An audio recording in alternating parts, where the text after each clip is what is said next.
quorum, we'll just start with our introductions and maybe a report or two. Arda? Good morning. My name is Arda. I'm the comptroller. Adrian Rannick, AVP in Academics. Patricia McNair, Director of ERP Systems and Information Security.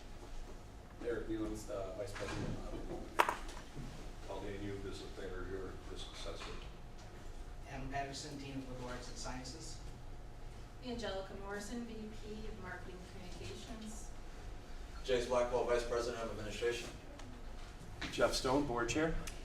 Candace Morrison, Trustee. Ken Corley, Trustee. Gail Frazier, Assistant Dr. Secretary. Hey, Connie. Kathy Calesto, Senior Vice President of Operations. Rob Jamoni, IT. Ryan Vogel, IT. And online, I see, who do I see online? I think Colleen, I believe. Yes, good morning, Colleen Quinn, College Chair, Math Professor. Good morning, Colleen. And who else? It's me, Idiom. I'm the Idiom Guy Oh, President. Dr. Sagai, yes. Hello. Wonderful Albany, so good to be here.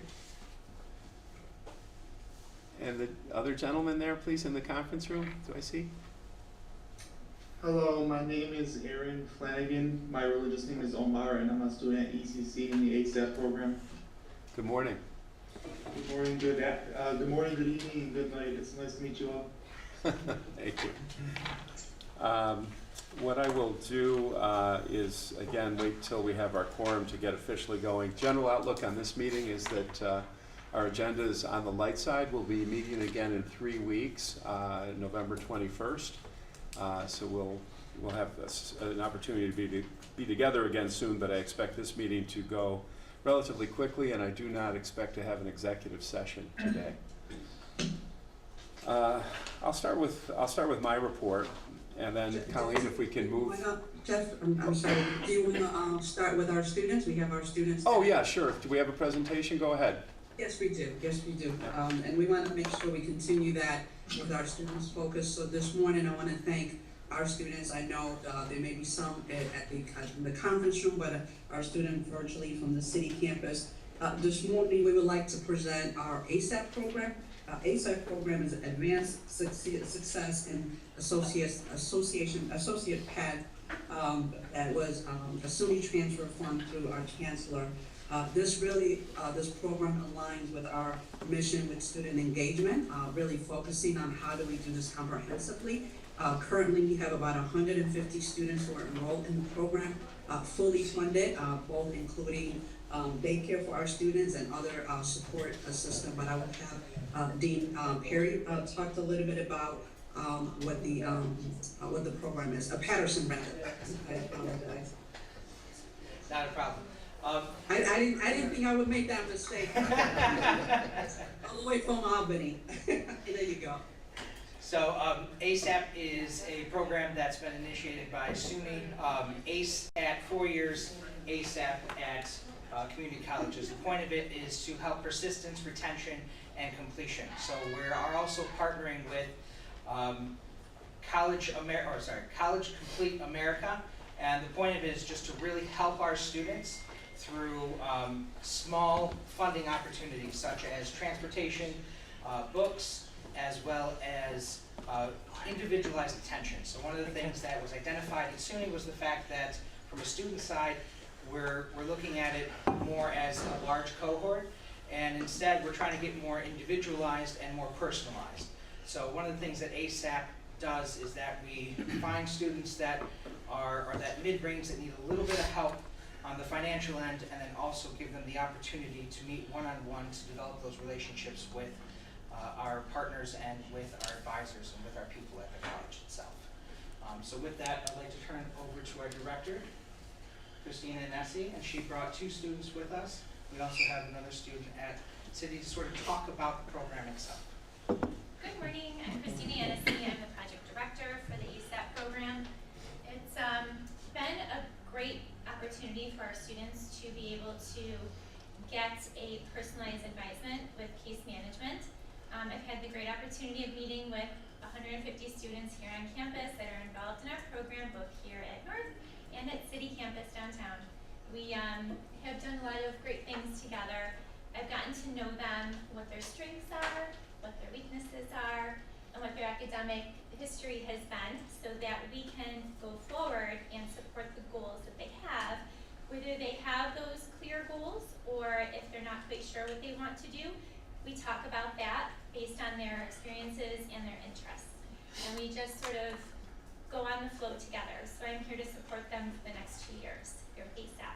This morning I have some students with me. Good morning, Erin. How are you? Thank you. And this is 2 of our students here. They're going to talk about their experience and introduce themselves. Hi. Good morning, everyone. My name is Sir Khalaf. This is my brother, Fadil Khalil. And we are both freshman students here at ECC North.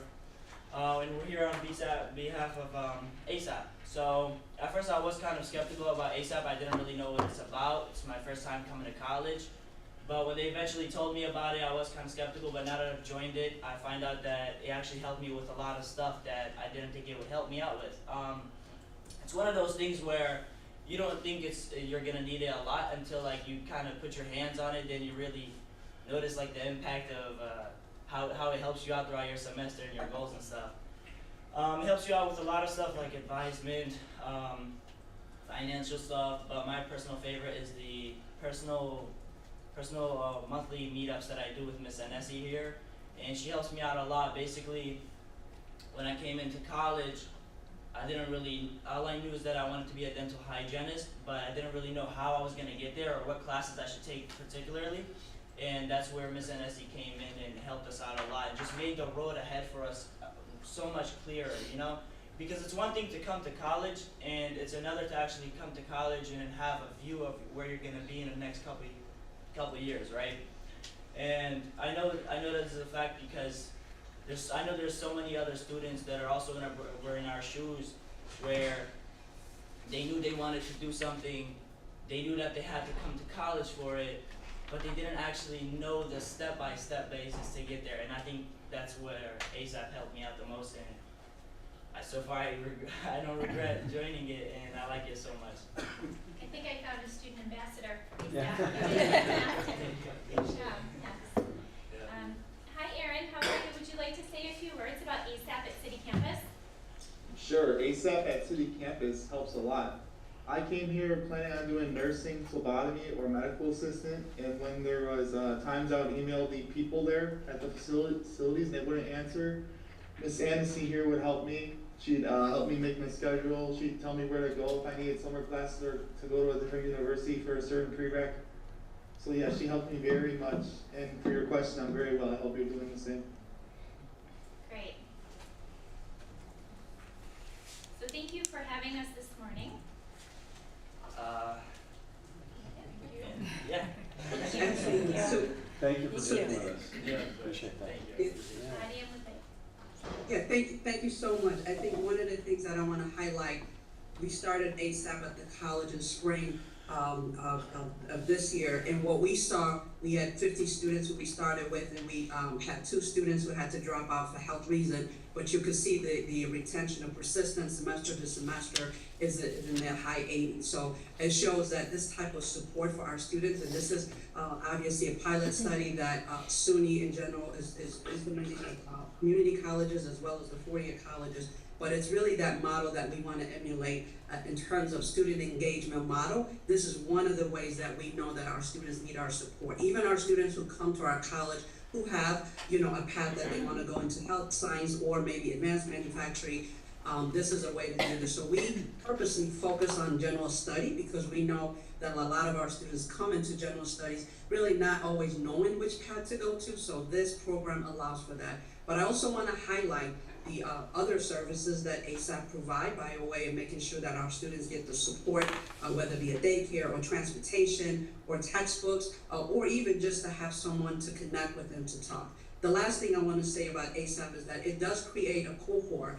We know research and historically, we know that students who work together are the best ones to retain each other, right? So you create a very nice learning community. So we are certainly grateful for the chancellor and our governor who really supported the transformational fund to support community college, to support SUNY Erie. And so our goal is to continue to support our students, not just in ESAP, but the entire student body, to make sure that they're getting the best service and the best academic experience with the college. So thank you for being here with us this morning. Your timing is quite helpful, and we welcome you to the college, and I hope to shake your hand at graduation before very long, and then have you on your way to your career, which is fantastic, both of you and our friend downtown. Dr. Sagani and I'll mention this later, are going to be talking on the radio in a week or so on a community affairs type program, and one of the subjects we'll be talking about is retention of our students who have joined us. We want you to stay, and we want you to be successful here, and you're finding already some ways, even as new students, to be successful in this program. So we want to encourage you to keep doing that. On behalf of the board, thank you for being here, and certainly as you head on to the rest of your day, take some of this delicious food that our culinary people I remember being a college student, I was usually hungry, so take something on your way out would be great. Thank you for being with us. Thank you.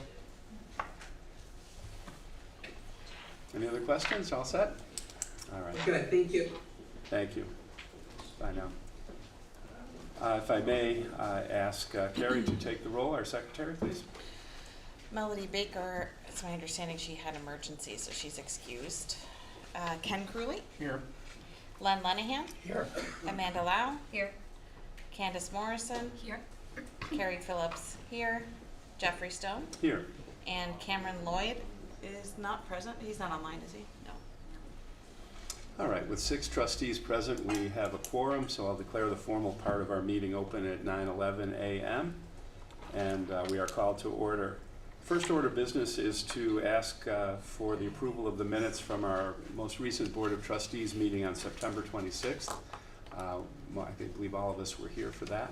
And it's been submitted in the materials. I did not have any comments. Thank you, as usual, to those who took our minutes. Do we have a motion to approve? So moved. Second. All right. All in favor? Aye. Those minutes from September 26th are approved. We now have several items of a relatively routine nature for approval after discussion. And I'll start on a committee-by-committee basis with Budget, Audit, and Facilities Chairman Ken Crewley. 2 items, fairly brief. Disposal of one vehicle totally expended, and the other item, the purchase of eScribe, which is a program to help with preparation of the meeting information, agendas, schedules, and so forth. That program, eScribe, has an annual cost of a little under $10,000 and a one-time sign-up and set-up cost of about $4,000. So I would recommend that we approve both of those things. We talked about this at length at the Budget Committee on October 10th. For the rest of the trustees, it's essentially a streamlining of all of our minutes and our engagement with the trustee and the college. It's been rather cumbersome over the years with a lot of duplication and effort that has gone in, and there are many programs today. Board Docs is one of them, this is another, that just make board meetings and communications among trustees and administration much, much smoother. So that's the idea of this. We'll take these committee by committee. Any questions on the disposal list or the eScribe contract? If not, I'll take a motion to approve both of those items. Thanks, Jeff Crewley, second Lenahan. And all in favor? Aye. Those items are approved out of that committee. The next item is a single item on MOU Say Yes, the Buffalo CareerWise. We have the Curriculum, Student Success, and Diversity Committee with Candace Morrison, Chair. Yes, so this was received outside of committee. I reviewed it and am in support of the MOU. Eric will provide some more details for us. Morning, everyone. This is an expansion of our already existing partnership with Say Yes Buffalo. The CareerWise Greater Buffalo initiative is designed for students to work while they're also going to school at the same time. So students intentionally will go to classes at a part-time level while they're also working in internships at local industries within our region. So this is a great opportunity for us to really live our mission and vision of earning while learning, and it's a great way for us to scale our partnership with Say Yes Buffalo. Thanks, Erickson. Again, details on that were circulated. Candace, anything to add from the committee? Okay. And then please a motion to accept and approve the MOU with Say Yes. So moved. Second. And all in favor? Aye. That is approved. Next, Talent, Diversity, Equity, and Belonging. Chair Amanda Lau. Okay, so in our packet, you have our items for approval that were reviewed at the TDEB committee at our last meeting. As you can see, there is a creation of a new job title and request to hire with a justification form. This is in line with our president's vision and our support for our president and how she would like to move forward with the college. Audium, is there anything that you'd like to highlight in that? You know, I think just really to reinforce exactly what you said, Trustee, and that this is really to move the college forward. We do spend a lot of times creating an event, but even, you know, recently we had, and I'll mention this during my report, about the ability for us to maximize our college to you, not only for internal events, but others, but really to market our college and create the pride. So we do feel very strongly, I certainly feel very strongly about creating this position within the college to really have an opportunity to really highlight the college's vision and mission. Thank you. Okay, thank you. We also have our list of retirements and resignations on there as well. We can answer any questions you may have. And then emeritus status. This is the fun part of the TDEB committee, right? Lori Kaiser, professor in dental hygiene, 23 years of service. Michelle Michael Lippens, professor in humanities, 34 years of service. And Michael Sorrentino, professor in chemistry, 51 years of service. Amazing, amazing, amazing. I just want to highlight those amazing individuals. Thank you so much for everything that you've done for our college, and we're very excited that you're still here. By my calculations, a total of 106 years of ECC service there. Crazy. Among those three individuals. Congratulations. And we will celebrate those individuals during our opening service in the January in service. Wonderful. Also like to thank Colleen and Chris for their service, and Diane on the retirements resignations list, and then congratulate Bob for the move that's being made here today to become an assistant to the president for special events. He's already proven his worth many times in events that we've all attended, and it's great to see that, Bob. I think at that point, unless there's further discussion, I'll take a motion to approve the personnel agenda for these moves as supported in the case of the new position with the justification form that's been sent around with our materials. Motion? So moved. Thank you, Amanda. Second. Second. All in favor? Aye. Any opposed? That is approved. Congratulations. We have informational meeting items of the typical nature, starting with our budget audit and facilities. Back to Chair Ken Crewley. The suppliers report, nothing particularly unusual. The largest expense for the month was our insurance, about $650,000, down to $10,000 for the ECC Foundation. I do have one question about that, and I don't know whether Paul or Arda or someone can answer it, but the $10,000 a month that we're paying to the foundation, does that come through an invoice, or is that just sent out as an automatic payment? It's an automatic thing. I think the board approved that contract about 3 years ago. I'd have to go back and actually double check it, but it's a monthly, I'm not even sure what it covers. It's $10,000 a month support. Thank you, Paul. So beyond that, the next two items, labor management, health, financials, seem to be trending a little bit better as the year goes on, but that's just maybe the luck of the draw sometimes. Arda, for that, and also getting into, there's a couple of other items relate to your work on the chargebacks and the budget to actual, if you'd want to comment on those. Okay, I guess I'll come here. Good morning.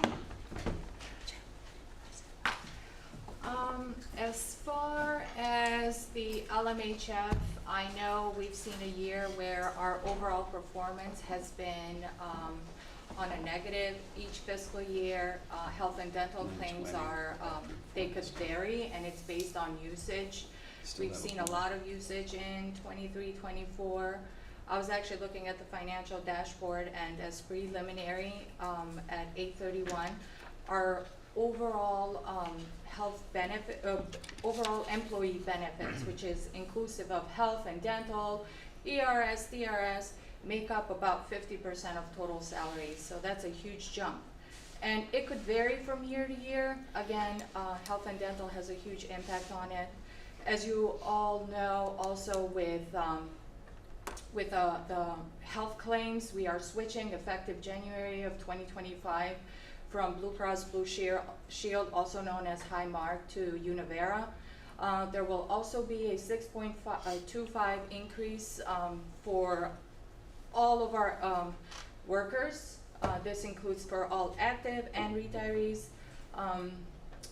Again, as far as actives, they absorb that annual rate every single year, but as far as actives, the college has been consistent in trying to keep those rates as low as possible for our employees, but this year we made the decision to increase those rates as they were adopted by LMHF, and I know Dr. Tsegai has had extensive discussions with union presidents, and they have all agreed, but even with that increase, we're still trending 25% behind the LMHF recommended rates. What else? As far as the financial dashboard, we are expected to have a healthy fund balance. Overall, we've done well. Our tuition and fees are within budget for 23-24 fiscal year. Our salaries have been trending below what we expected, but it's a healthy fund balance at this point. For fall of 24, we've seen that tuition actually is doing much better than budget and prior year. We are seeing a 2.7% roughly increase. This is a good thing for the college. On the financial dashboard, you don't see like a state aid, the first state aid payment, and that's because of the timing. Salaries, again, this year, we are trending below budget and prior year at the same time. At this point in time, we really haven't utilized any of our vacancy fund for 24-25. Again, it's still very early. It's only October 31st, and that financial dashboard actually is as of September. So we're always working behind schedule, technically, a month behind. That's all I have to report. The other thing was the chargeback report. Oh, yes. As far as the chargeback, this is a regular thing. It's actually based on the SUNY annual budget that we submit to SUNY. It's based on the 24-25 fiscal year.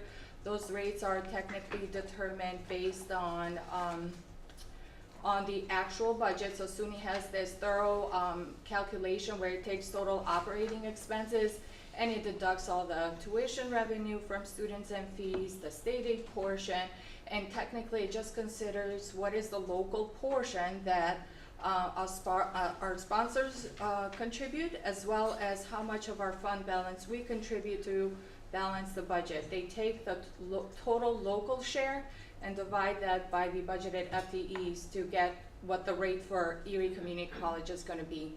As you can see, most of our students are actually resident students, so we don't have many out-of-county students or non-residents. So our revenue is insignificant compared to other community colleges. A lot of them rely on that. In addition, our rate is honestly among the lowest in the area. Comment, we were like the 6th lowest in the whole 30. Yeah, I saw that as well. And so just to put a practical example in place, Niagara County community college, $7,100 is their rate. And by my understanding, what that means is if a student from Grand Island, Erie County, chooses to go north and go to NCCC instead of Erie Community, one of our campuses, then Erie County is obliged to pay $7,100 for that student to I'm not sure if it goes to Niagara County and is directed to the community college or directly to the community college. But the point is the money leaves Erie County to the tune of $7,100 per student that makes, each one that makes a decision to, each Erie County student who makes a decision to attend community college outside of Erie County. Still looking for you to put that barrier up on the North Grand Island. Yeah, right. I live dangerously close to that. It's probably my responsibility. So, anyways, we've talked about chargebacks a lot as a board, and we will do that periodically, both in the forms of small reports like this, and sometimes more elaborate reports like the ones we've had from Bill in the past about exactly how this works. Josh Sager will sometimes brief us. It's a tough area, and I know it's an area of concern to the county executive. The more we can do to entice Erie County residents to attend SUNY Erie, the more we are helping with that situation. So that is, of course, our mission. So anyway, that I noted the numbers as well. Onondaga has the lowest, 3610, and of course the Fashion Institute at 19480 is in its own class. But beyond that, it looked to me like Columbia Green had the highest at $12,650. We're at 71, or we're at $4,000 essentially, $4,010. Okay. Can I just ask a question about health insurance? So on this shift back to going to Innovera from Highmark, is that system-wide? Is that for our entire It country? is, no, it's not the system-wide as far as New York State, but it's part I of mean, up here. the Lawley Insurance. So we belong to a consortium where 12 different entities are part of it, so it affects every single member in that entity. Okay. As far as rates, it depends what we decide to pass on to our workers, but just from speaking to them, that they highly recommend that passing the annual increase should, most employers do it automatically. But for Erie, because we have been performing better in the prior years, I believe the college had decided to keep those rates flat for a while. Actually, I think as the last time we increased them was back in 2020. It was. And here we take the advice of Lawley, which is essentially our insurance advisor, as to, and we've made the large decision to stay part of the consortium instead of being either self-insured or individually taking coverage. So we're part of the consortium. That is good. And Lawley, I just wanted to mention a little bit, I think, to Len's question. Yes, it's my understanding that was voted by the group, and that group represent our union leadership as well as the college. So this was a majority vote in terms of switching from Highmark to the new insurance company. but it wasn't just an ECC decision. All 12 entities had that decision. Yes. As well as the rate. The rate was also voted on. So this was consistent with the whole team in terms of moving the college in that direction. The benefits will stay the same though, whether it's Univera or Highmark at this point. And we did communicate to the college community, I believe it was last week or the week before that, so that everyone is aware of the changes and you know, if they have any questions, to reach out to HR to better help them with that. This is not uncommon. Large organizations, my law firm has switched back and forth. Others have as well. It's sometimes can be as frequently as annually, but usually it's for several years. Back to Ken to make sure we've cleaned up whatever you have. We have item 4 in the information stuff is facilities, rentals, and waivers. There was about $8,000 or $9,000 of Ken, excuse me. fees collected. The biggest one was from a pickleball tournament, and about $3,000 or $4,000 of waivers. Ken, excuse me, while you're on waivers, I have an item on that. Okay. You recall at our last budget meeting and last trustees meeting, we noted that Cornell had gotten a waiver of $2,800, and I think several of us asked why was that. Dr. Sky looked into it as she promised to do at last meeting, and she reports as follows. At last month's board meeting, a question was asked about the reason for the waiver of the facility rental fee for Cornell University in the amount of $2,800 for their dairy boot camp at North Campus. Dr. Sagai agreed to look into this. She discovered that there was an error in the report and the fee was not in fact waived. In August of 2024, Cornell University was charged the $2,800. So that just buttons that up. We normally do not, we keep a general eye on the waivers, and if something jumps out at us like the Cornell did, we'll talk about it. But most of the waivers go to not-for-profits and county-related organizations. You'll see that every month. Civil service tests. Exactly. And they don't bother us, but we just should all remember to look, and if something looks unusual like that one did, bring it up. Pickleball tournament time. The last item that we hadn't covered in the information is the ASC financial report. Dr. Sagai, I don't know if you want to comment on that, or would, Sure. So the ASC, the auxiliary services, with their new leadership had been great to work with. One of the things that they've been very focused on, making sure that we're serving our students in the college community. So they extended their hours of operation, I believe starting next week. The hour of operation as it relates to the cafeteria will be extended. And so we will be sending out message to our students in the college community to make sure that the cafeteria service is operated later in the day. So we're very excited about that. And they are looking under Terry's leadership to see what they could do to better serve our students. So very excited in terms of some of the decisions and some of the actions that they're taking. And it's immediate action. So that's very, very important that we don't think about this. We want to make sure we impact our current students with some of those things that they're asking. Related to that, I know there's a survey. We send out a survey to our students. That survey also includes some of the things that we want to get feedback on students as it relates to the auxiliary services and the areas that they oversee. So very exciting. thank you. You're welcome. That completes the informational items for the committee, Jeff. Thank you. Marketing, Chair Len Lenhan, no informational items listed. Anything you want to? We didn't need it all. Angelica, do you have anything you want to add? Yeah, I just wanted to announce that President Sagai, she did a wonderful interview with WBFO, the NPR station, and that'll be airing in just a few minutes at 10 o'clock today. They'll have a replay online as well. Get you all I think it's also important to mention the airport, Angelica, if you could speak to that. Oh, yes, absolutely. Yeah, so our advertising I was able to secure at the Buffalo Niagara International Airport. It's up for everyone to see. It'll be up till December, and then at another point we'll have another round of advertising. So right now we have our open house, which is being promoted on that digital platform as well as other digital platforms throughout the region, including the NFTA bus system. We're utilizing some of their digital platforms in addition to ads you'll start seeing pop up on the bus shelters.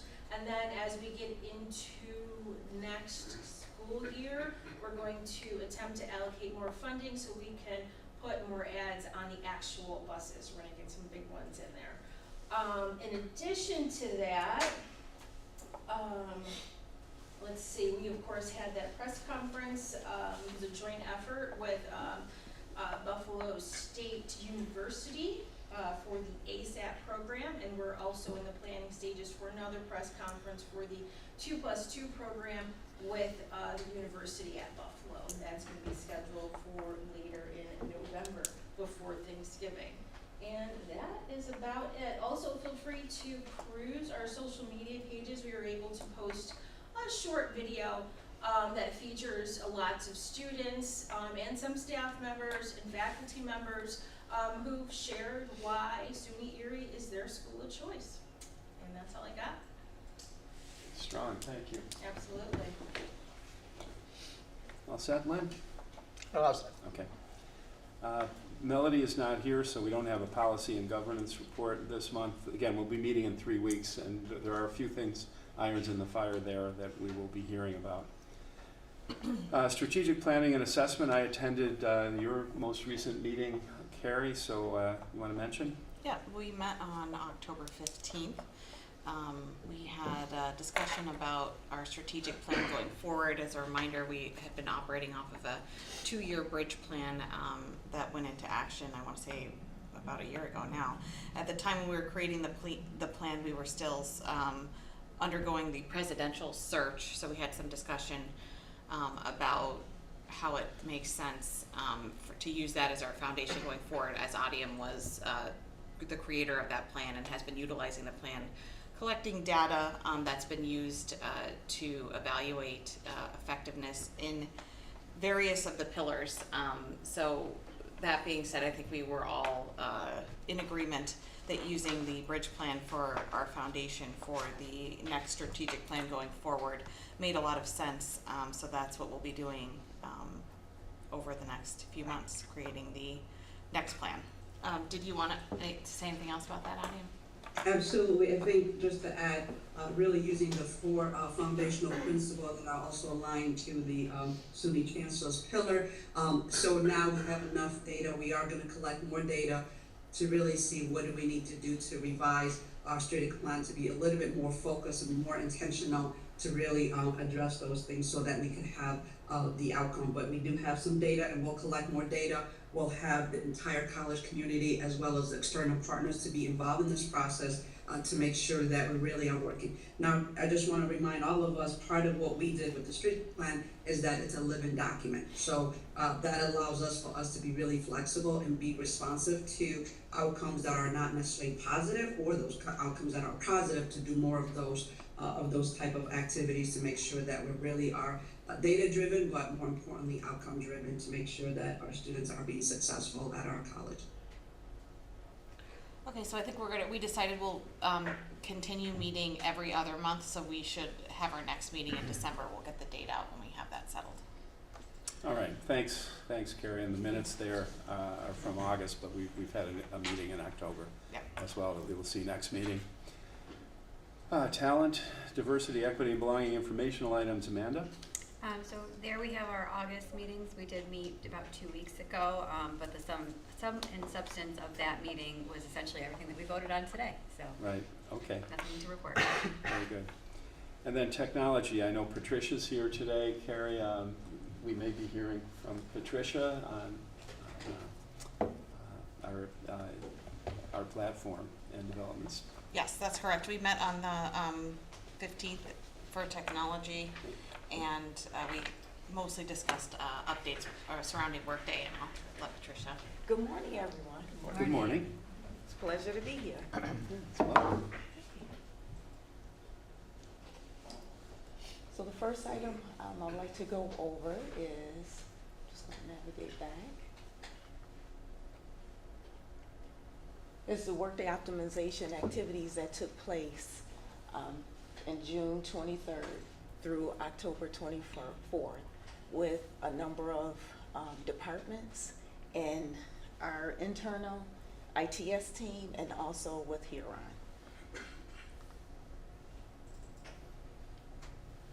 The optimization expenses, as you can see, is the optimization budget allowance, the $4 million for the period of June 23rd through May 26th, 2026. 44% of the overall project allowance expense for services from June 23rd through August 2024, totaling $1.7 million. And as you can see, the next item is the 56% of overall project budget, remaining totaling $2.3 million. 65% currently expense towards optimization project, totaling $1.1 million.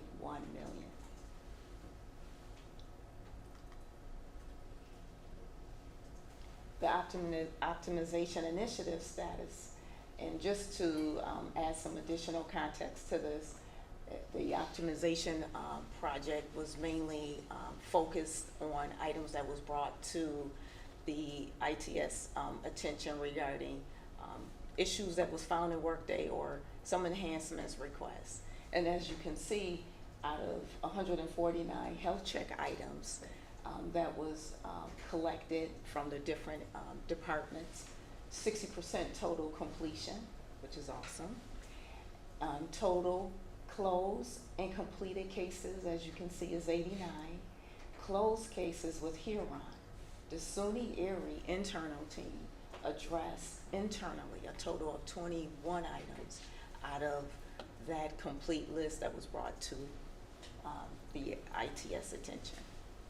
Also, on hold cases with Huron, there are a total of 27 that SUNY Erie is addressing internally.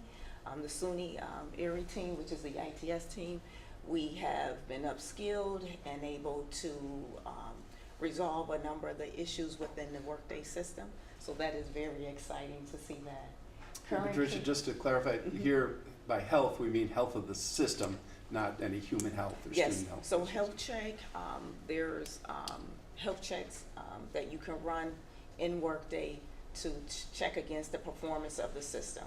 So there were a number of items that was brought to the ITS team regarding some of the previous configurations that did take place in the system that needed to be fine-tuned. And so that was part of the Workday optimization, which is the health check items, but the system health check. Just to kind of give you an understanding, so what Pat's trying explaining to you is, if you remember, we did the Huron came and did a series of interviews across the campus, and that was called a health check. I see. And so the 149 cases that she's referring to and itemizing for you are a result of their findings, and they were interviews of every functional area throughout the college, mostly focused on the student side, student finance, financial aid, and the interactions that the students, advisors, and all of our student-facing staff do on a daily basis. There were some small meetings with HR and with financials, but this was mostly focused on the student side of the system.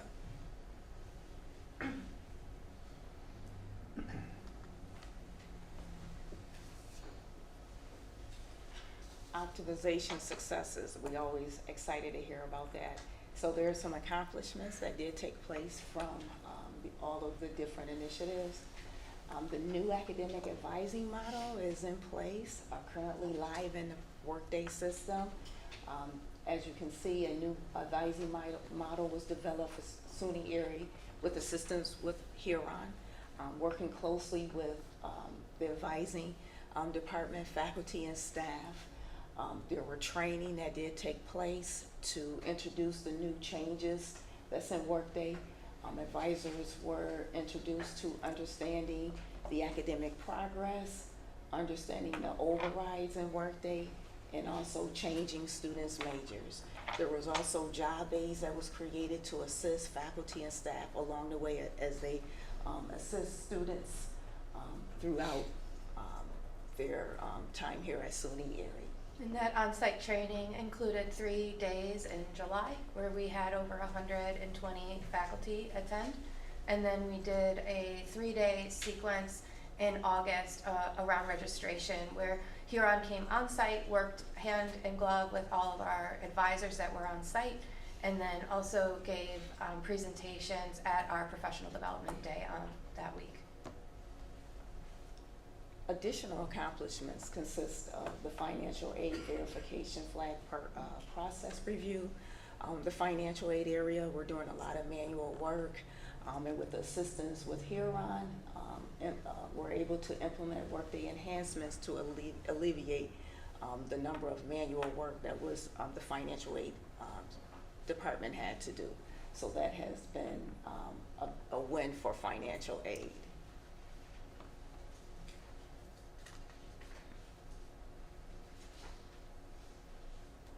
Additional successes is the Workday release. So in Workday rolls out release enhancements twice a year. Those enhancements will better streamline the system and assist with health check, as we can run health checks in the system to check against performance. There were a number of meetings that the ITS team members we met with, the different departments, to go over all of the enhancements that Workday rolls out. There were some automatically enhancements, changes that Workday will provide in the system to, better suit the process and better streamline the day-to-day operation. For example, there are some reporting fields that has been added in the system to better assist with reporting information. As an example, there are additional security elements that's available that allow additional access to view certain information or have individuals have access to do certain tasks within Workday. And the reason we list this as an Erie accomplishment is because in the past we have relied heavily on Huron to assist the college in this work. And under Pat's leadership, we've been able to take that on as an internal task that our team is doing on our own now moving forward. I wonder if at the end, just, I don't want to get too far into the weeds with you guys, but see the message, you've already created an application for the specified program of study and anticipated start. Could that be expanded to let the student know what should happen next, or where they could, what they should do at that point? I could imagine a student reading that and saying, fine, I wonder what I should do now. In other words, could you guide them, please call to work this out? Yes, so on the admissions external application, the configuration page, there are fields where, and with the wonderful enhancements by Workday, you can add additional text to guide the student, so that can be done. I think she just gave a snapshot, so we'll figure out what the full message is, and to your point, we'll see if there's improvements that can be made. I think from the board's perspective, you've all heard us talk about this. Picture yourself as a student, just not quite, as those students said, I'm here, I want to be a dental hygienist, but I really don't know where to go next. Always keep that thought in mind as you craft messages for students. So that message actually is controlled by Workday. So when there's enhancements that's rolled out by Workday, there are some hire stops where Workday will trigger a hire stop with a message that is not controlled by our internal team. We don't have the access due to we're not an implementer to change the message, but as a help to help the students, there is a field where you can add additional verbiage on the application to let the student know if you see this message when you apply to a program of study, the same program of study in the same academic period, you will be prompted to the following message, but do this. You can do that in Workday with the enhancements that. Yeah, you see the broader point. Just try to keep it in mind throughout. Thank you. So that covers our second bullet. Thank you very much.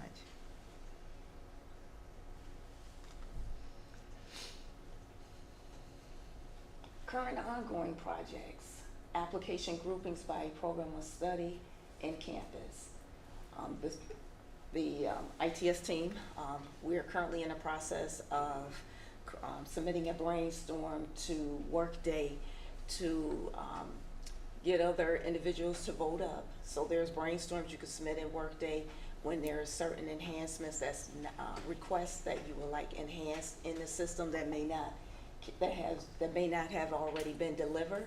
So you can create a brainstorm to vote up. And one of the requests is to allow the admissions department the ability, when they're opening up applications for certain limited access program of study using nursing, to be able to control the campus when that campus is offered for certain programs, academic period.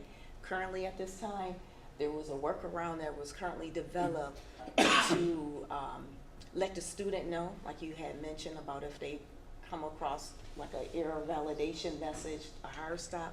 Well, we were clever with the admissions team to create a questionnaire to let the student know you have selected the wrong campus. Please select the following campus. So one of the requests is to submit a brainstorm, hope that Workday will roll out an enhancement where admissions can control certain campuses by programs of study. Next item is the dean's report showing all advisors and advisees. The institutional research department has been working closely with Huron for assistance for a resolution on a report to view retention, persistence, and completion by advisees cohort. Once that review has been completed and assistance from Huron, that will be off-boarded to the institutional research department to create a report for advisees by different cohorts, which is awesome. So again, that is more of the grade enhancements and the knowledge transfer that as we do meet on the internal team meet with Huron, we're gaining knowledge, additional knowledge where we can carry on certain initiatives going forward. Report maintenance and ownership and best practices is an ongoing and continuing process in Workday.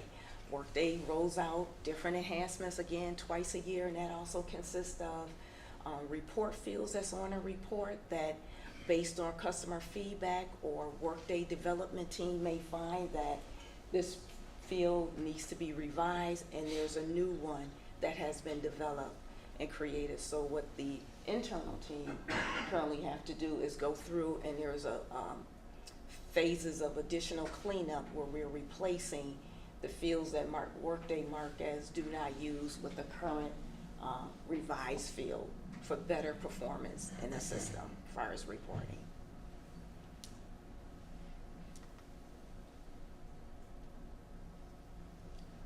Upcoming major projects is the academic calendar and multiple academic record discovery and testing.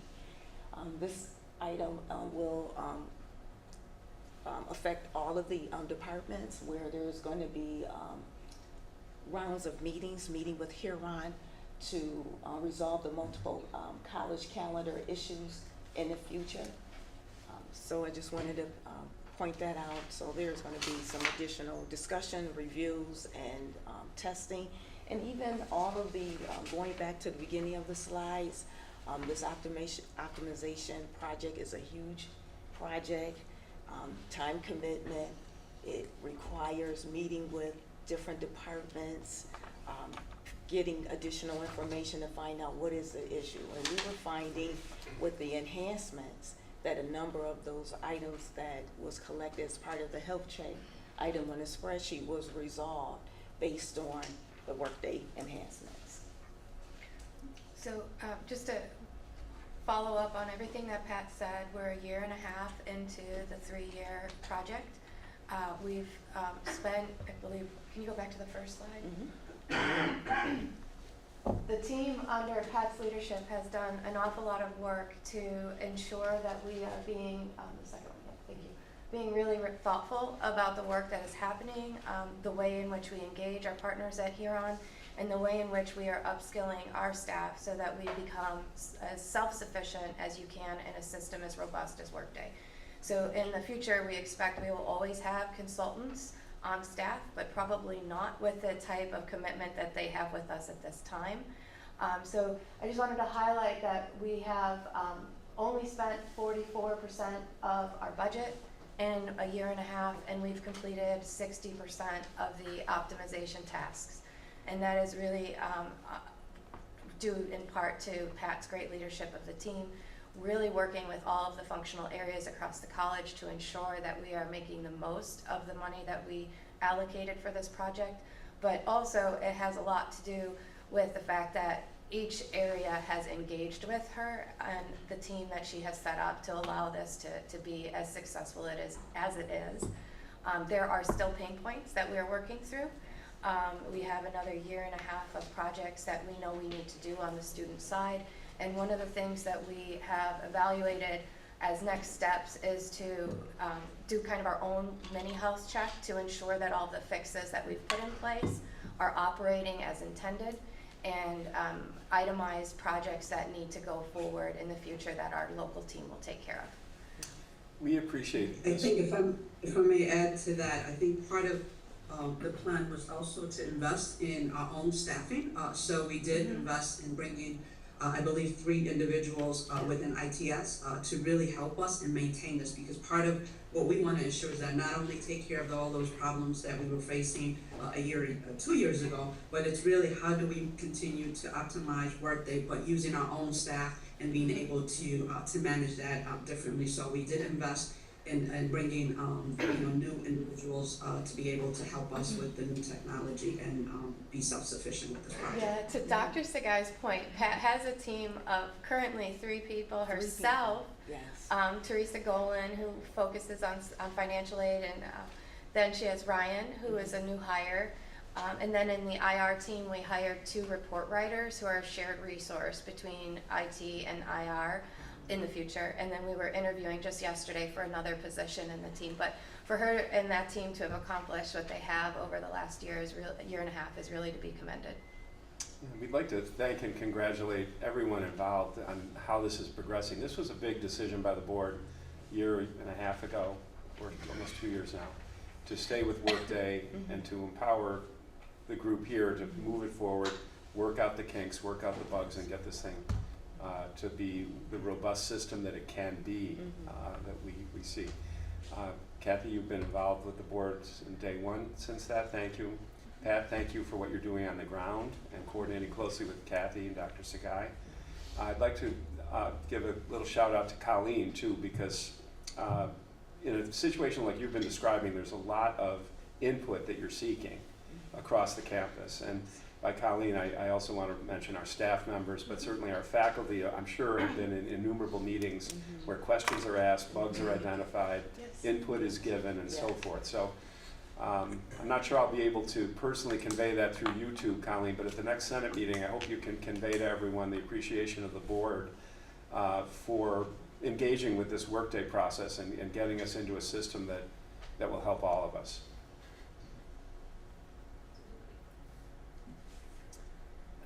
Thanks, Colleen. I think you were muted, but I saw you nodding your head. Thanks. Is there more to go? No, we're all set. Oh, okay. Well, again, Pat, thank you for being with us, and I'm sure you will again as this progresses. All right. Yes. Dr. Sky, anything to sum up there, or are you all set? No, I'm all set. I think the only thing I want to add is that this is also another piece where we are going to survey our students. Remember, when we did the Workday, part of it was that our students were not necessarily struggling with it, but certainly I think to the point that you made earlier, Jeff, how does this really interface with our students, the user, right, and their family to make sure that on the student side this is done well. But there's also other areas that we are working to identify, one being our HR. While I know this Workday was originally set up to do HR, I'm not sure that our college maximized that opportunity, so that is another phase that we want to talk about, and making sure that our HR is fully engaged with Workday and maximizing that aspect of it. So that's more to come as we move forward with Workday. Very good. Back to Carrie. Anything further on the technology side? No, I think we decided that it makes sense to meet quarterly going forward. We can adjust that if other things come up. So our next meeting will likely be in January. Thank you for your leadership in monitoring this Workday rollout. Very important work for the college. In terms of reports, Dr. Sagai, we are going to talk about enrollment. Now the numbers are fixed, but I don't know if that will be in your report or in new business. Do you care where that goes? So I'll generally speak during my report on that. All right, very well.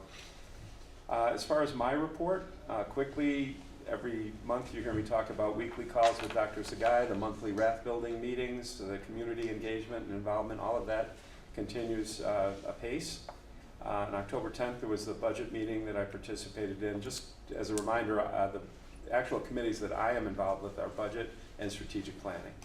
And you know, I'm certainly paying attention to the others by means of the minutes or individual conversations, but those are the two that I actually attend.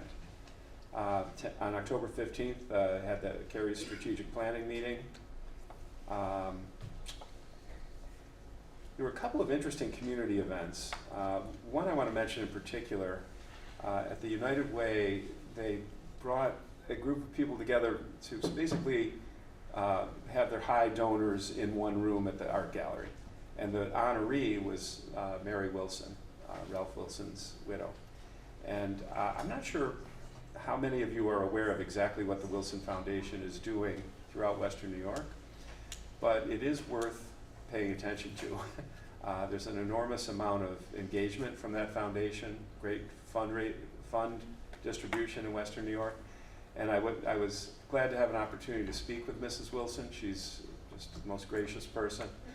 And it was a really lovely evening with a lot of people whose names you would recognize in this room. And Mary Wilson was honored, as she rightly should be, for the amount that she has brought to Buffalo in terms of her engagement, time, treasure, and so forth after her husband's death, and the foundation actually is not going to be in existence.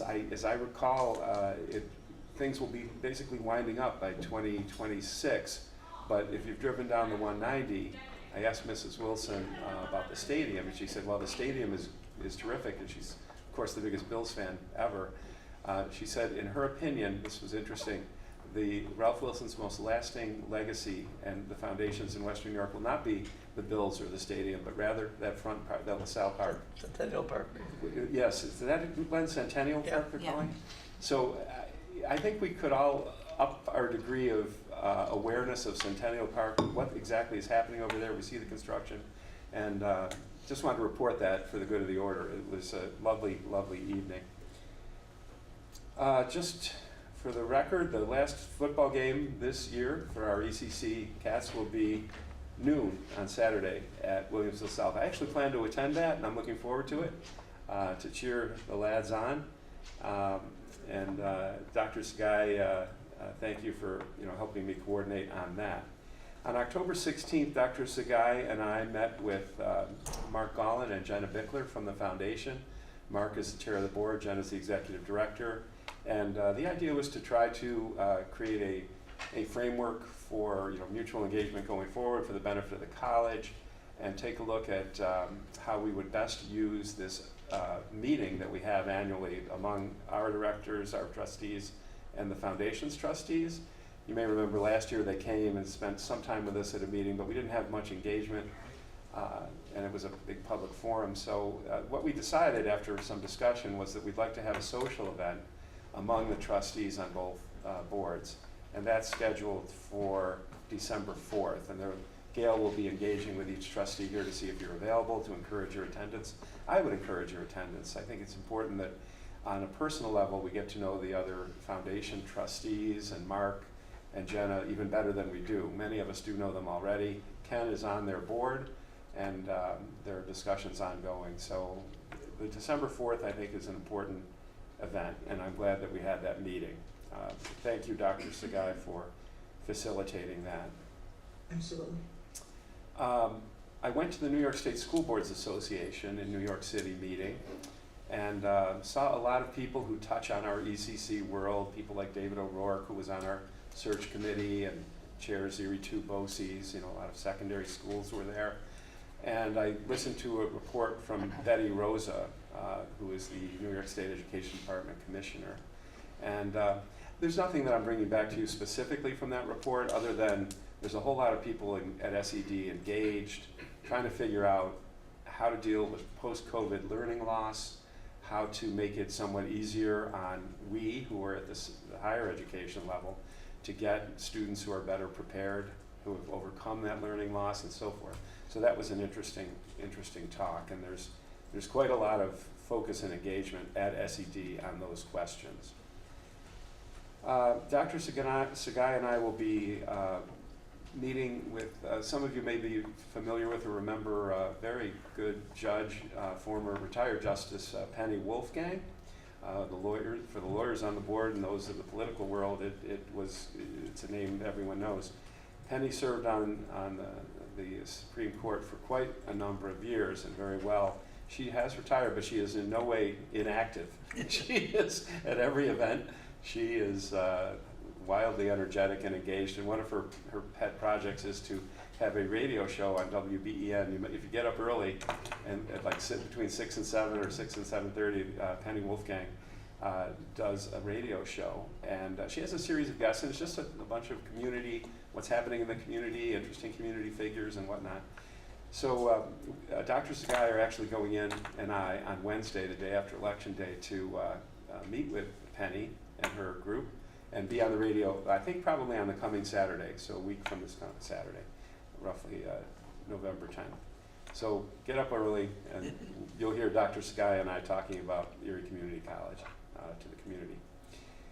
There's this, besides the social event on December 4th, we have the gala coming up with that's sponsored by the foundation, which we appreciate. That's on November 7th. All of you have seen emails from Jenna and others, Althea, suggesting to buy tickets. Amanda, I know at least you and maybe others have bought tickets that will help Dr. Sagai bring folks from the community or the college. Thank you for that. And looking forward, hopefully, to seeing everyone there. I talked about enrollment. Will come up in Dr. Sagai's report. Just checking to make sure I've covered everything here. Tuesday's election day. Just a reminder to vote. Early voting is going on, and there will be no voting on Monday, but Tuesday will be an election day with all the polling places open. Our next meeting is soon, 3 weeks from now, November 21st. So anything that we didn't cover thoroughly today will be covered at that meeting just before Thanksgiving. I will stop there and turn it over to Cameron Lloyd, our student trustee, for his report. Good morning, everyone. Good morning. I really don't have anything to report as far as trustee for the student trustee, because students, it's been midterm week. It's Hispanic Heritage Month, so we had an event as far as Hispanic Heritage celebration for each campus. I know each campus is also having like a movie night for Halloween. And that's really, like I said, it's midterm week, so we try to keep it easy for students, not to distract them from their studies. And we are looking forward to planning for the spring of next year, so we're getting started on that. Kevin, you were planning to go to the trustees convention in Saratoga. Did you wind up doing that? Yes, I did. I went to the trustee convention, Saratoga Springs, from the 5th to the 7th, with the NYCCT, the New York Community College Trustees. So all 64 community colleges from across New York State, most of their presidents and their board of trustees were there. And we all kind of had the day of being informed as AI, the future. I'm sorry, I know. And just various other, like we had the director, I wouldn't say director, but the commissioner for New York State Department of Health. He was there. He kind of explained healthcare as far as for us. We also had Chancellor King. His presence was welcome. And then I know I always forget her name. She's retiring. Johanna. Johanna, yes. Yeah. Johanna, she was there as well to kind of celebrate her retiring. And then the NYCCT board is shifting, chair because of the term limit and stuff like that. And that was it. And then the awards gala ceremony as well.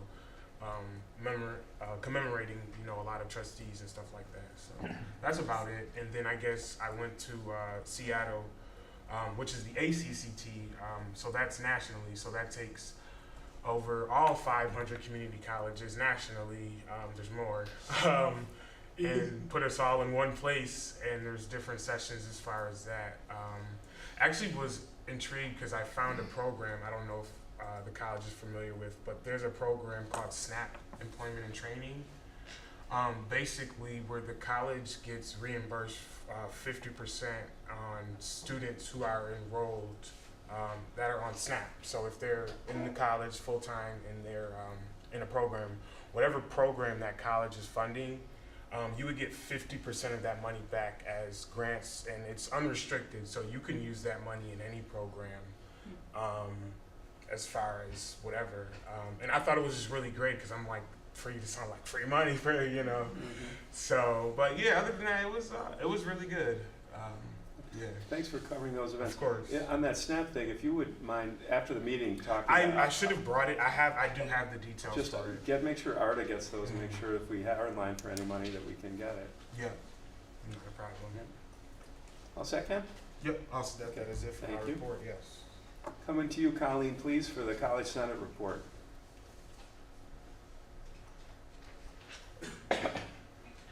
Morning again. So College Senate met in October. We just actually had our executive committee meeting earlier this week to set the agenda for the November meeting, which will be meeting the day after Veterans Day. But as Cameron mentioned, we're just coming off of midterms as well. So a lot of people are still grading and things like that, so we're kind of giving everyone a break as well until we start up in November. We had some representation from College Senate at the Cats football homecoming game, and so that was fun. A lot of people brought their kids, so that's a good time. It's a really nice facility out there as well. Some of the other things we talked about is about Public Good U. It's a opportunity for members of the faculty and staff to present papers or panels and discussion forums for strengthening the case of public higher education. So there's a call for proposals out currently for that. And then our business administration department has had a speaker series at our South Campus. We've had 2 so far. One is from the Martin Group, behind the scenes at the New Era Cap, an NFL campaign.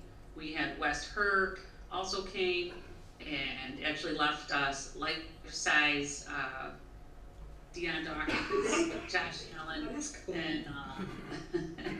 and who else? And Dawson Knox. So we've since taken the full-size cutouts and put messages about retention and registering for the spring semester, etc., on the 3 cutouts, and we're bringing them around the school as we attend different things with the students. They will all be present at the upcoming South Campus open house that will be on the 13th of November in the cafeteria as well. And then the last speaker series is Hunt Real Estate will be here on at South Campus in the library on Wednesday, November 13th, with how to sell yourself and stand out in a crowded market. They are from the business department, but open to all students across the 3 campuses.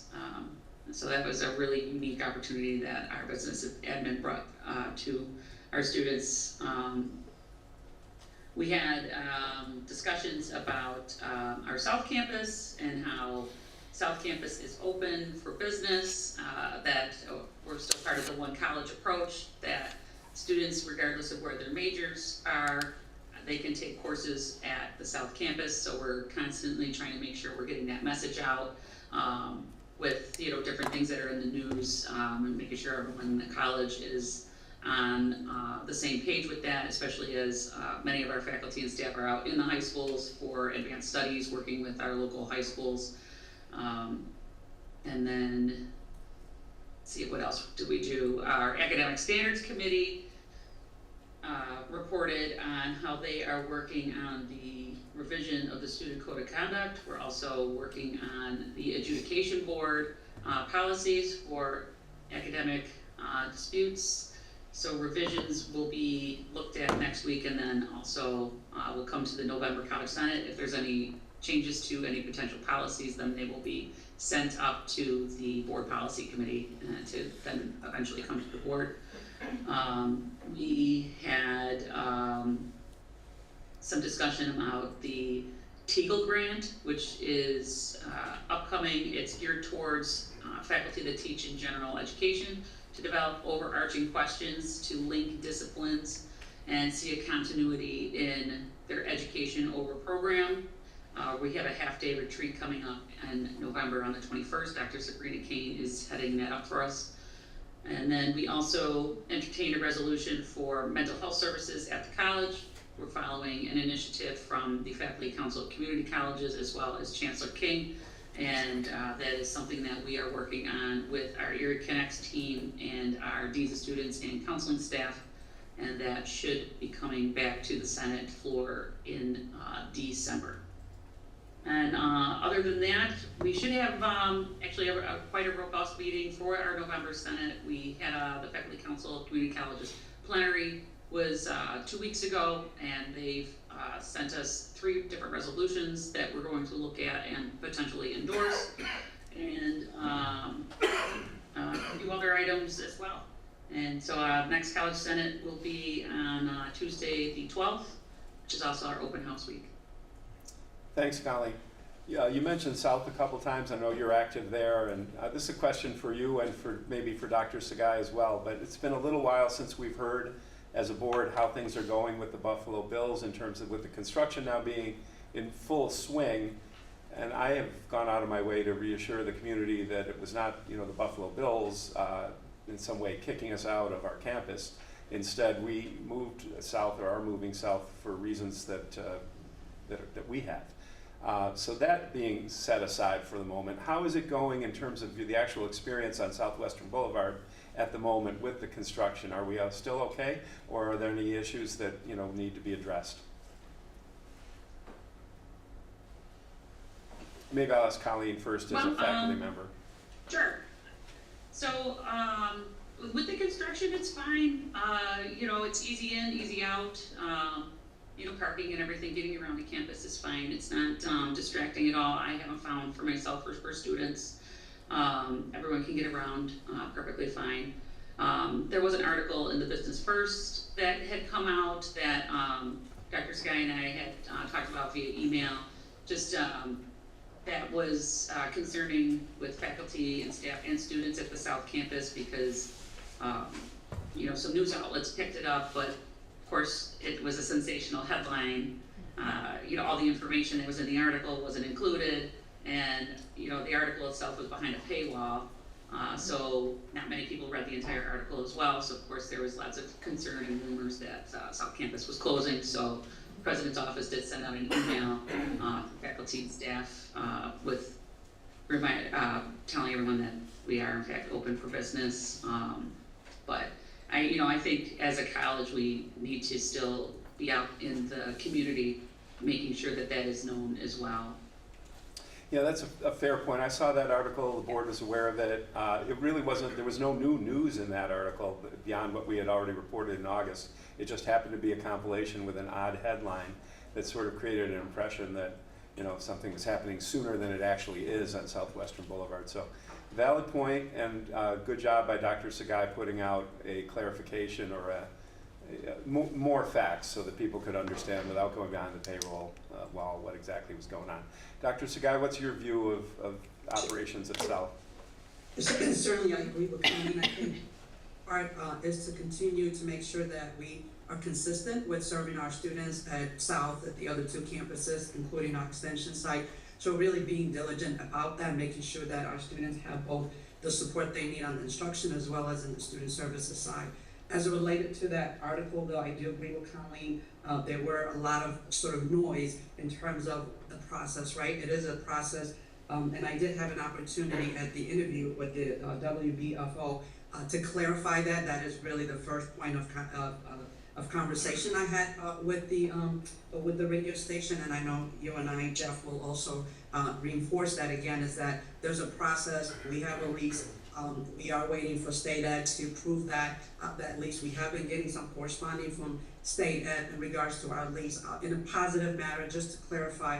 So we're very hopeful we'll get an answer from State Ed so we can really publish the lease agreement that we have. But I think it's important to remember that we are present at South. We have students who started as a cohort at South. We are going to complete their courses and their program at South. That is not a question, even though we are leasing. That's a very different kind of process. And so until our board, as well as SUNY, deem the South Campus to be non-educational space, until that, nothing is happening with South, right? So I wanted to be clear on that, and I also want to be clear on that now too to everyone that's watching the board, is that we're committed to making sure that our students that are currently registered at South and taking courses at South, that we are going to continue to provide them the utmost service and make sure that we are being diligent about that and really address the media or some of the negative optics about our existence at South. So, but we will continue to do that. So thank you, Colleen, for constantly bringing those things to our attention and certainly to my attention, to make sure that the college community is clear our commitment to the South Campus, but in general, all of our students. Yes, and thanks to both of you for your comments on that question. As I've gone around the community and been in a lot of conversations, my sense is that people are actually understanding what we did, why we're doing it, and not leaping to the conclusion that, you know, some articles had created, but I've been generally encouraged by how the word is getting out on exactly what's happening down in South. Dr. Sakai, thank you. If you would like to continue into your president's report, this would be the time for that. Sure. Thank you so much, Colleen. So Bob, could you please put the pictures up? Thank you. So as you can see, we have a couple of things that myself as well as the community, our college community and our board have been engaged to. So the first one on the slide that you see is the 9/11 Remembrance Ceremony that we do this annually at our North Campus. So you can see our team was there to honor, and our students were there to honor and pay our respect to the 9/11. Our Health Science Career Fair, this was an opportunity for our students, particularly for those students that you heard earlier in the ASAP or general studies. A lot of our students come into a general study with the idea that they want to continue into the health science career. So this was done internally with all the deans under Adrian to really accommodate our students in that regard, to make sure that they have a path in that health science focus. Jeff, I know you talked about this. This is very exciting, about our athletic event that's coming. This was a home week, but we do have in the calendar, I know the trustees have the calendar for all of our sports, but we do have the football, the home game this Saturday at our North Campus location. So look forward to seeing everyone there. Oh, let's just make sure that's clear. The location is not actually North Campus, it's Williamsville South, right? Williamsville South, yes. Which is near North Campus, but on Main Street, it's a high school field. Yes. Thank you. Colleen mentioned the business department has the speaker series under Colleen so grateful for that. And I know Colleen went into the different entities that are coming to, that have came to speak to our students and perhaps to some of our faculty or staff. I know Ken and James were part of this discussion with the Buffalo Public School, as well as maybe Ken, do you want to talk about the partnership that we're trying to accomplish with Susan? Sure. There's a really exciting program going on with a group from based in Florida it's called Flying Airplane, and it's basically a STEM program headed up by this incredible pilot named Barrington Irving, who started this when he was 18 years old, and he flew the first plane across the country in a plane that he was involved in building. I mean, he literally flew to Europe and back in this plane. And so what they decided to do was try to bring this program to as many public schools or public entities as possible. A woman named Suzanne Diffany, who ironically I went to high school with, she's a retired Buffalo school teacher, and she's been sort of spearheading this. Had a great meeting with James Blackwell and others the other day, because ECC, ADIM has expressed interest in this program. And the idea, and it's a program that goes from K to 12, but also prepares kids to go to Erie Community College and perhaps get a certificate in aircraft, mechanical work, whatever, aviation connected work. And so we did meet, that one picture there, we met with the head of the Buffalo school system and her key aides to talk about it. They've expressed real interest in it. So we're in the process of trying to sell this to the public schools, but also to have Erie Community College have a role to play in it, perhaps developing a STEM certification program for kids to come out of this. It really gets them in, it makes them qualified to work in the aviation industry in good paying jobs as they develop their education. But it's an exciting program. It's popular. There's other programs going on in New York State, Mount Vernon, and there's certainly a lot of programs throughout the country. James, just want to comment on the meeting we had the other day with just the role that ECC could play in this? Yeah, so there's an element of actually building the plane, but then to Trustee Lenahan's point, the other end of it is where the college could really come into place. So that STEM and teaching the various trades needed to get into the aviation industry. The thing that really kind of stood out to me was, you know, a lot of what we try to do here is have that path to employment, right? And so during that presentation, they talked about the various partnerships that they established throughout the aviation industry across the country. And, you know, should this program get off the ground, no pun intended, here, you know, they would look at our local aviation companies and build those direct pipelines in. So similar to what we have at the Auto Tech Center, similar to what you see kind of coming out of Northland. The skill sets that you learn, you have the private partnerships already kind of built in on the back end. So there's been several meetings. I would say that for me, I mean, I was pretty direct in the meeting, trying to get to like, okay, so where does the college fit in? I'd say this was the meeting that you know, kind of opens the door for really moving the ball forward in terms of having conversations. So more to come on that, but definitely Trustee Lenahan has been a key lead in bringing all the stakeholders together. Yeah, we're going to be meeting with members of the Buffalo School Board, you know, right after these school board elections. Just real quick, basically to my understanding, ECC doesn't have a program where students can learn aviation, engineering, I guess, Correct. in that. And this would open that door for. This is the opening door for that, and providing certificates in aircraft aviation related work. And by the way, this program is targeted towards, you know, it's oftentimes marginal students. This isn't just for, you know, kids who score well on their, you know, other exams they take. This is to develop a broad base of support for a program that allows kids to learn as they're going through those public schools, and at some point become qualified to enter community colleges or other schools to develop, you know, their background in this area. So it's called a flying airplane, but it also, you know, actually the students will be building an airplane over a period of time. But the main thing is what they're learning in the STEM area during the development of this whole program. It's really an exciting program. Where other school districts that have it are, you know, they're really promoting it as an example of what their school district is developing and improving upon. Interesting report. Thank you. Thank you both for that.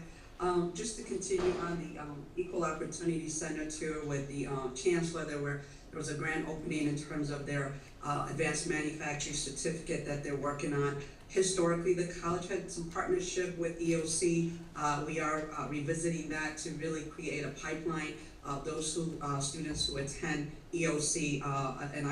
During that visit or during that tour, a lot of those students are slated to come to a community college, and we will be the community college. So this is a really nice partnership, as EOC is under the SUNY system. And so we had a lot of good discussion, and we're going to have a follow-up meeting with the director of EOC to really create a direct path to our program at the college. So that was very exciting. You also see I was honored at the UB Distinguished Alumni. Eunice Lumen was there to support, but it was a wonderful night to be honored and be recognized from the Education Department at UB. As we talked earlier, in terms of the position or the area that we are creating in the college, relating to how we want to amplify our event both internally, externally. After the inauguration, I have to tell you, I had about 5 individuals who came to me very excited about the potential of them, hosting an event for their own company, not realizing the level of spacing that we had at North, but also recognizing that we had other location as well. So as you can see, one of the things that we did was her, as they had their own new employee orientation. I want to say, Bob, about how many folks were at that orientation? Approximately 250.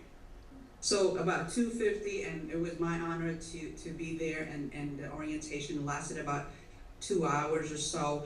Scott Bueller was there the whole time, and to really hear how they bring their staffing. As you know, Scott Bueller is all about people, and certainly his employee is the first folks that he focused. So it was great to participate in. But this illustrates the opportunity that we have as a college, not only from a revenue perspective, but also from visibility to know that the college exists and we are doing, and our spaces are incredible to do some of those events. It was mentioned earlier about the ASAP program partnership that Angelica mentioned, that we were a part of that at at Buff State, as well as the University of Buffalo, and our students were also represented there. Going along the side of the space, the Hispanic Heritage Council concert was also held at the city campus. Again, the same thing here.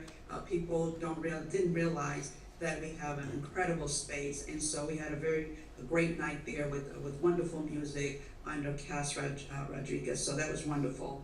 Northland Award, I think we talked about that last time. The scholarship luncheon, and then the Parkinson Foundation Moving Day was also hosted at our location. That's it for the slide, right, Bot? Yep. Yep, okay. Just a couple of things. I think a lot of it was already mentioned with Jeff or others in terms of some of the things that I am participating in. Currently, right now, I'm not there with you, which is kind of funny because it's my first time not being in person for our board meeting.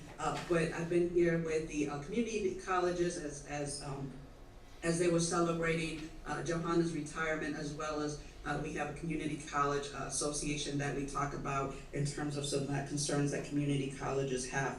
So that was a wonderful meeting. In addition to that, the Chancellor had his annual president meeting as well. So we had a robust agenda and discussion yesterday with the presidents from the 64 campuses and university. So that was very exciting. Just a couple of things I want to highlight, and I do want to go back to the South Campus. We are working with our GMZ partner who did the master facility study for the college.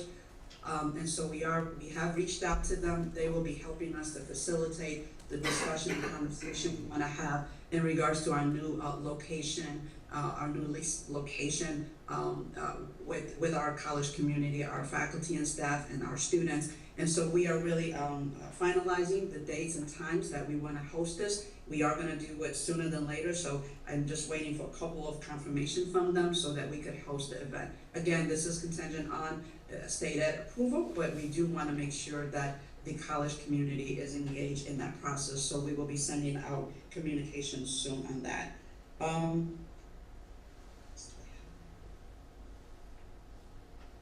Enrollment. So let me get back to the enrollment. So we are, as you know, the time in which the numbers are sort of finalized. We follow the SUNY timeline, and we are submitting our final number, both concurrent enrollment in the high school as well as our students at the college. We are reporting that number, finalizing that number tomorrow. So we will have a full presentation to the board in our next board meeting in 3 weeks. We will have that in detail, but some of the highlights I could tell you in terms of some of the trend, we are trending in a positive direction on all fronts, from new to continuing, as well as our high school concurrent enrollment. So we're very, very positive in terms of the direction that we're moving along, but we will have a very detailed presentation for the board in the next 3 weeks or so. Just to highlight a couple of things though, part of what we have been focusing on as relates to enrollment and retention is really to get solid data for the college. Historically, we did not do that well, and because we have been operating in a different system, Workday and all other older system right now, we are working hard to make sure that our data is really clean and we are able to track it. So I'm very excited about that work that's been done to be able to help us to really assess where we are with our enrollment and retention. The other thing I want to highlight that we're doing, I think earlier when Pat was presenting some of the reports that our dean utilizing, is really to understand the trend within a division, within a program, to make sure that our chairs and our faculty and the student service side of the college is really involved in that retention aspect. But part of that is making sure that we have clean data and be able to communicate that to all of the individuals and departments. So we are working on that.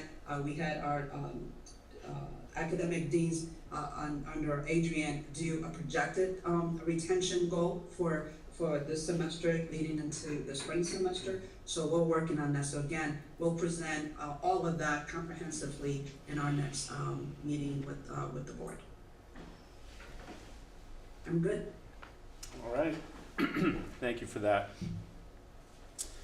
In the category of old business, transportation update. We know the survey is out, but anything new to report on that, Dr. Sagai?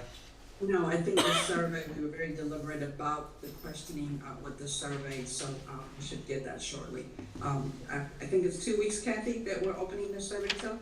The survey's open for 4 weeks, and the reason is because we're engaging with student government and it really pushed. We also have incentives for students because the SUNY survey was not well. I was going to say, if you mentioned the survey, we started handing it out now. Yes. Yeah. Yeah, so we've been working with offices across the college to make questions kind of specific to the local environment and the student experience, whereas the SUNY survey was a little bit too broad in general. So we're really hoping that this leads to better data. And I know as of yesterday at noon, we already had over 150 responses. So we're very eager to see how this culminates, but it's looking good for participation compared to the survey that SUNY launched last year. And of course, In addition to that, we will also do a focus group with our students. As I mentioned the last time, we are working to assess our student affairs side of the college, and part of that assessment is to not only meet with our staff within that area, but also to meet with our students and faculty to talk about that area. And one of the items that we are going to do a focus group on, it will be transportation, making sure that it makes sense for our students.